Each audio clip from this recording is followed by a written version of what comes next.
माननीय सदस्य जयराम कुमार महतो जी अपना कटौती प्रस्ताव वापस लेना चाहते हैं। कुछ विषय रखूंगा, अगर उसको आदरणीय मंत्री जी और हमारे आदरणीय प्रिय फूफा जी अगर मानेंगे तो वापस लेंगे, नहीं तो आज नहीं लेंगे।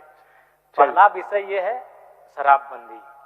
मैं मानता हूं हम लोग एक आदिवासी प्रधान राज्य में रहते हैं, हमारी कुछ संस्कृतियां हैं जिनमें ग्रामीण स्तर पर कुछ ऐसे पदार्थ का अपने देता भूता को हम लोग चढ़ाते हैं।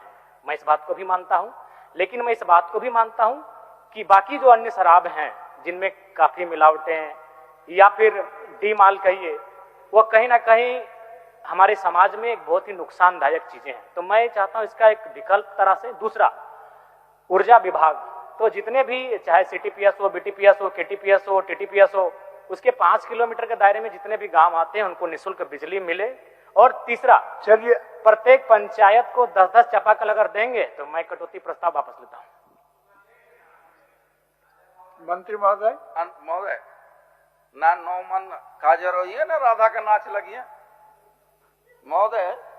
बात बताइए, हम उनका आंशिक रूप से उनकी बात पर हम सहमत। आंशिक रूप से क्या है महोदय?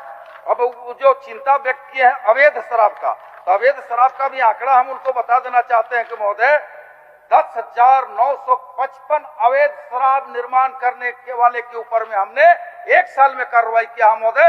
और हम उनको विश्वास दिलाते हैं कि अगर कहीं से भी आपके माध्यम से भी या किसी तंत्र के माध्यम से भी कोई अवैध शराब बनाने वाले की सूचना मिलेगा उस पर कार्रवाई करेंगे महोदय। दूसरा, जो उनका कह रहे थे कि पानी मिलेगा, तो महोदय बजटीय उपबंध के आधार पर हम चापाकल देंगे महोदय। पुनः एक बार चलिए जयराम जी वापस ले लीजिए। नहीं सर, काफी मेहनत कराया। नहीं, देखिए उपबंध से ना, इसमें बहुत सारा नहीं। देखो कोई भी सामान लेते नीचे वो स्टार का चिन्ह होता है कि शर्तें लागू। अब हम आगे बढ़ रहे हैं। जो इस प्रस्ताव के पक्ष में है वो हाँ कहें, जो इस प्रस्ताव के विपक्ष में है वो ना कहें।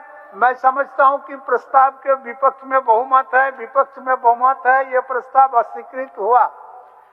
अब मैं मूल प्रस्ताव लेता हूं। प्रश्न यह है कि पेयजल स्वच्छता विभाग के संबंध में 31 मार्च 2027 को समाप्त होने वाले वर्ष के भीतर भुगतान के दौरान जो व्यय होगा उसकी पूर्ति के लिए 51 अरब 94 करोड़ 53,07,000 रुपये से अनधिक राशि प्रदान की जाए। जो इस प्रस्ताव के पक्ष में है वो जोर से हाँ कहें।